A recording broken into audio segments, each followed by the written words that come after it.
Mesdames et messieurs, bonjour. Bienvenue au journal hebdomadaire de l'Agence vietnamienne d'information. Voici les événements qui ont fait la une de l'actualité du 28 mars au 3 avril.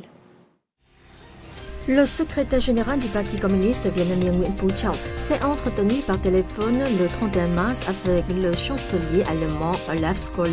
Le dirigeant vietnamien a suggéré aux deux pays de renforcer leurs relations politiques, en particulier l'échange de délégations de haut niveau, de promouvoir la coopération entre le Parti communiste du Vietnam et le Parti social-démocrate d'Allemagne au pouvoir et de dynamiser la coopération bilatérale dans les domaines de l'investissement, du commerce, de la science, de la technologie, de l'éducation, de la défense et de la sécurité.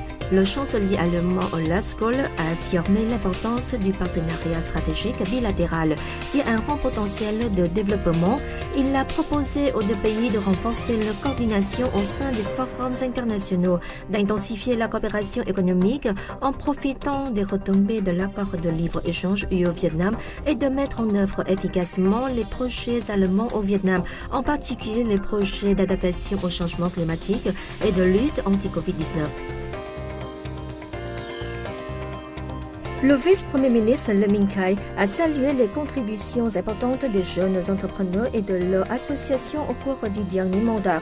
Le dirigeant les a appelés à être avant-gardistes dans tous les domaines, en particulier dans le développement des sciences et des technologies, dans l'innovation, dans le partage de la responsabilité sociale et dans l'ouverture à l'international.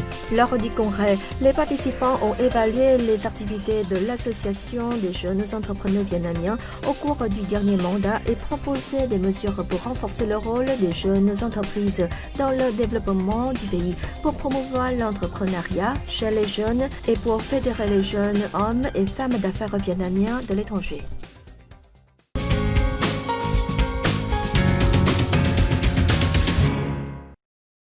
Selon l'Office général des statistiques, le produit intérieur brut au cours du premier trimestre 2022 a connu une croissance estimée à 5,03% par rapport à la même période de l'année dernière. L'économie vietnamienne pendant les 3 premiers mois a connu de nombreux changements positifs par rapport à 2021, dont la reprise des services et le développement de l'industrie.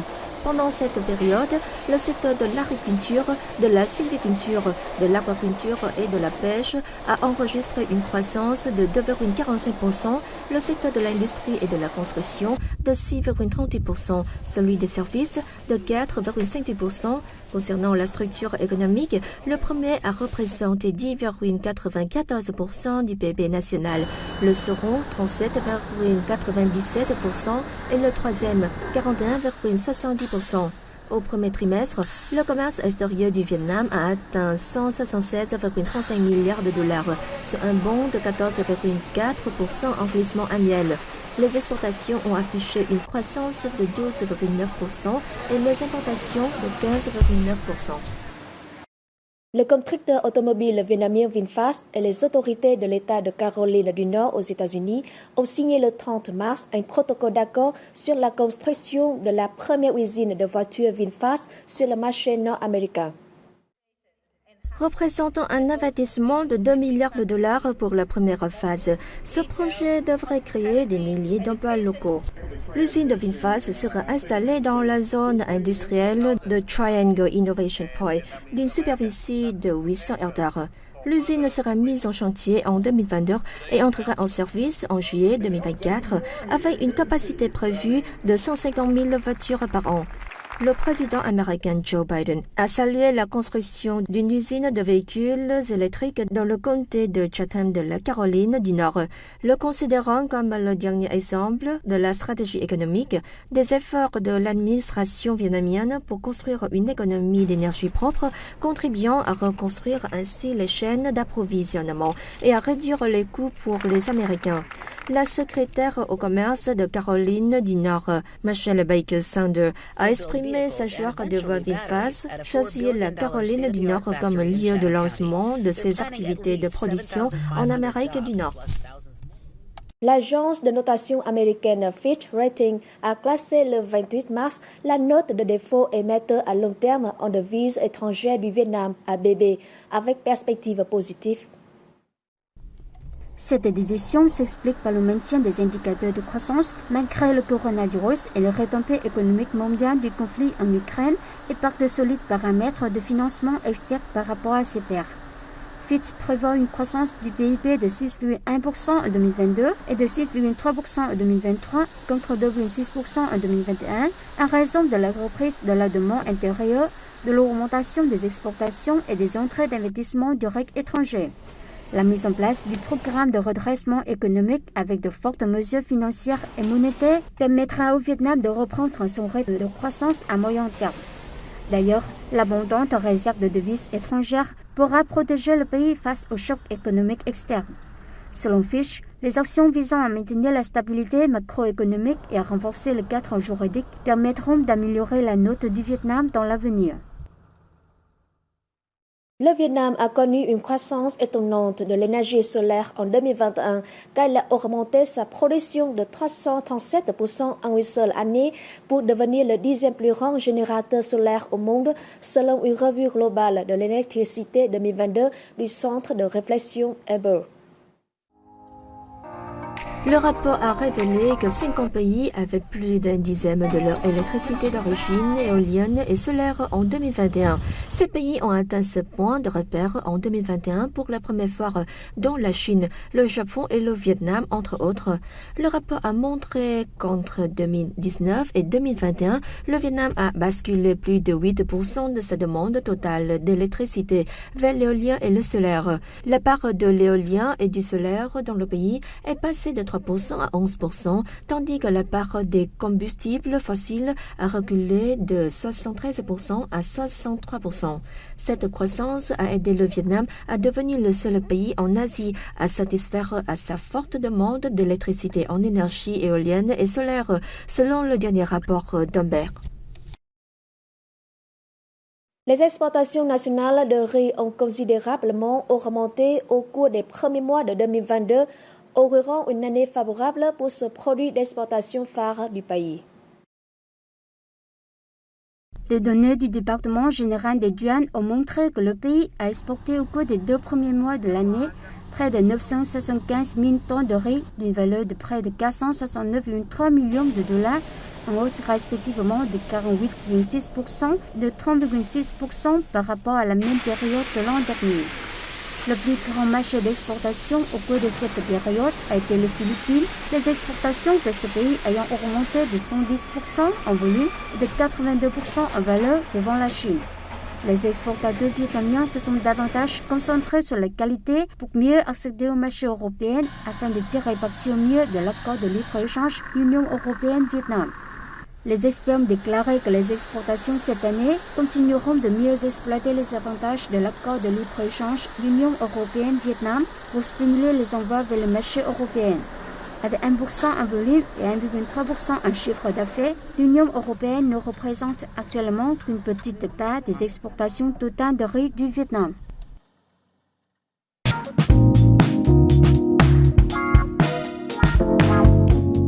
La société par action Kadokawa a présenté le 38 mars une série de bandes dessinées sur le football vietnamien qui sera publiée fin mai prochain au Vietnam. Intitulé Single, ce manga de l'artiste japonais Papa Tamio raconte l'histoire d'un garçon dont le père est brésilien et la mère vietnamienne et son nom vietnamien est Seul. Sa famille a déménagé au Vietnam lorsque son père a pris un emploi dans le pays. Lors d'une réunion avec l'ambassadeur vietnamien au Japon, Vũ Hồng Nam, le directeur de publication de Kadokawa, Aoyagi Masayuki, a déclaré avec le soutien de la maison d'édition Kingdom du Vietnam, Kadokawa avait développé cette série de mangas dans l'espoir d'aider les enfants des deux pays à trouver la joie dans le sport et à mieux comprendre le travail d'équipe. Kadokawa souhaite offrir 1000 exemplaires aux enfants vietnamiens par l'intermédiaire de l'ambassade du Vietnam au Japon. Auparavant, tous les éditeurs au Japon, dont Kadokawa, ne coopéraient qu'avec des partenaires vietnamiens pour traduire les mangas japonais en vietnamien et les publier ici. Cependant, nous avons constaté qu'en procédant ainsi, le personnage principal ne reflétait pas correctement la culture vietnamienne. Nous avons donc décidé de construire une série de bandes dessinées se déroulant au Vietnam et conformes à la culture du peuple vietnamien. L'ambassadeur vietnamien Vũ Hồng Nam a remercié Kadokawa pour son idée de publier ce manga, soulignant qu'il s'agit d'un événement significatif dans le contexte où le Vietnam et le Japon célébreront en 2023 le 5e anniversaire de l'établissement de leurs relations diplomatiques. Notre idée est d'essayer de développer plus de bandes dessinées comme Sun, puis nous les transformerons en films d'animation pour partager aux 4 coins du monde notre amour pour le football, les Vietnamiens, les sites pittoresques ainsi que les plats vietnamiens et les bâtiments célèbres.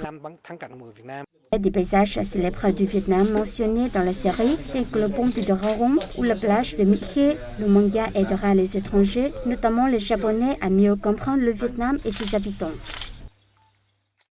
Au milieu de la forêt de stars européennes et américaines sur le tapis rouge des Oscars 2022 au théâtre d'Opry à Hollywood, le bien-aimé áo dài vietnamien est apparu pour la première fois. La personne qui a porté cet áo dài vietnamien est la star d'origine vietnamienne Kelly Marichen, comédienne voix off de la princesse Raya dans le film Raya and the Last Dragon. Il s'agit d'un dessin animé hollywoodien auquel participent 4 personnes d'origine vietnamienne. Ce film est produit pour honorer la culture de l'Asie du Sud-Est, dont celle du Vietnam. L'áo dài que porte l'actrice d'origine vietnamienne est un produit du designer Thái Nguyễn. Selon ce créateur, c'est la première fois qu'un áo dài apparaît sur le tapis rouge des Oscars.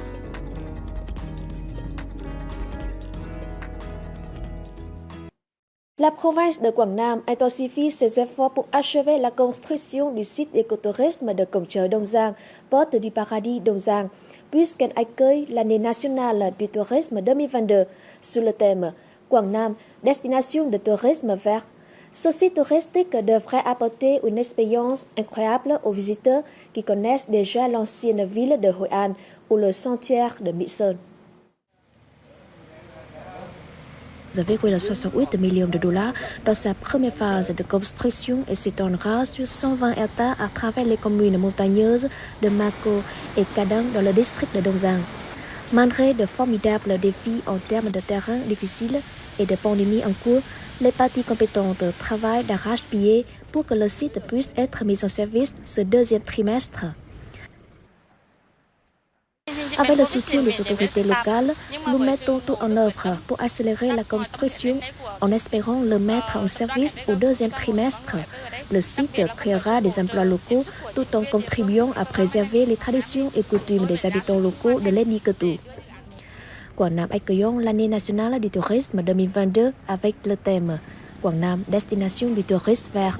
Le site touristique de Cổng Trời Đông Giang devrait devenir une nouvelle destination attrayante pour les amateurs de tourisme écologique et communautaire. Une fois opérationnel, le site touristique de Cổng Trời Đông Giang générera des emplois locaux et servira de locomotive pour le développement économique. Les communes concernées réorientent leurs activités économiques au service du développement touristique.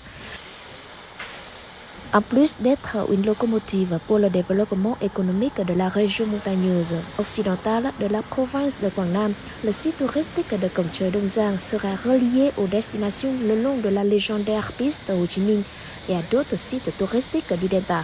Par conséquent, il est nécessaire que la province de Quảng Nam mette en place des infrastructures de transport et de tourisme uniformes, ouvrant la voie au développement du secteur touristique.